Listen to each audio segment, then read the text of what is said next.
Jagala kuchusa ku gears. I have the B2Cs in the house. Tugenda kuongera okudissecting ku nsonga ya Uma as their artists. What is their position? What is their position? Sinabala banyo ku front line in all of this. Sinabala banyo ku ntalo zino sinabala, but at least I have them on set today as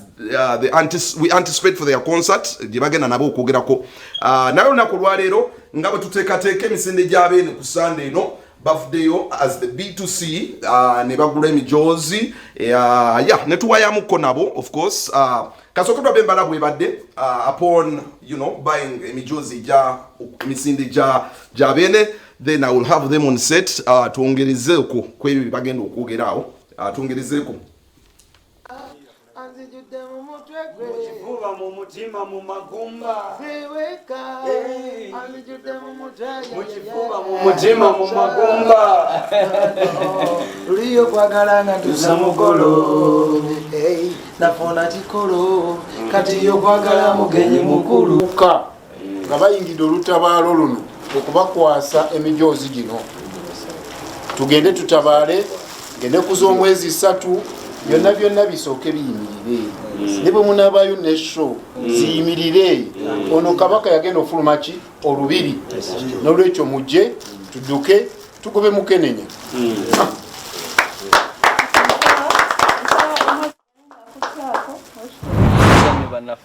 tulaba fe batuyita ba B2C soldiers aka Kampala boys ngera tuli basanyufu nnyo okubaana Bulange nga tuzze okuwagira Ssaabasajja Kabaka ku mulanga gw'okulwanyisa akawuka ka mukenenya nga tugenda kudduka mu misinde era nga tuguzeeyo emijozi oba ebyokuddukiramu ebyabawagizi baffe kits 40 nga tuzze ku mulanga gw'okuwa omanyi obulwadde bwa mukenenya Dero lwencha lwange ekiri atabaala kyekiri nesigaddewa ewaka so fenna tuli wamu mulanga guno kuddukirira abantu tuli babyamizannyo naddala abasajja bano benkuteko babyamizannyo tugenda kubyetabamu nnyo ddala tugenda byetaba ate engeri gyekiri nti omulanga gw'obulwadde twetagira ddala ogwetabamu okumanyisa abavubuka bannaffe eyo nti ate tusobola okuyiga tusobola okubaako bye tukyusa twekwatira wamu ffe tusinga obungi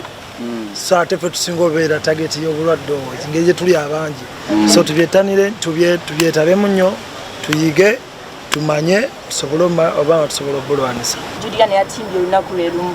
mugenda ssaza muleka akole kubanga oli abantu bayinza omuyita legend mukazi w'amaanyi mugasazamu ba still pushing the concert no concert twatimba concert omwezi mulambe mabega netubookinga dates zino netugamba abantu netetwagamba nti olunaku olwo lwaffe tetulinako ownership so omuntu yenna omulala asobola ovaayo n'ayagala oteekako omukolo nga labe bakoze okuteekako event endala naffe kyetuyinza okukola besides that tukunga bafaani baffe bakasitoma baffe abaffe abanyumirwa ebyaffe temulutumira mwana kwolwo mwongeremu okusudiya mwongere okuwaana mwongere okuteekayo ebbugumu mujje ng'ennaku z'omwezi 19 ku Freedom City tukoleshe ennungi Juliana temumutidde kano bano buli omu emmere in space we have a big space 45 million people over 45 actually nemyetayako omutwalo gumu ebibiri ffe twetayako abantu emitwalo 3 kola olunaku twetayako abantu emitwalo 3 Juliana simanyi beyetaagako naye era tusobola ffe n'okujjula omwasobola ofuna kituufu audience zaffe zaawukana zaawukana nnyo nnyo ffe eyaffe abawagizi baffe abawagizi b'omupiira be bamu n'omuwagizi wa Arsenal wa Man U bw'obalaba wano oyinza mwawukanya test yokka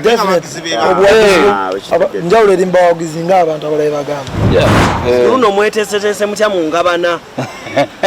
waki biki ekyasinga oleeta obuzibu bagamba abantu ne bakaaba ne bagamba ye obwana bwaffe ennaku ebuyinze bukyali buto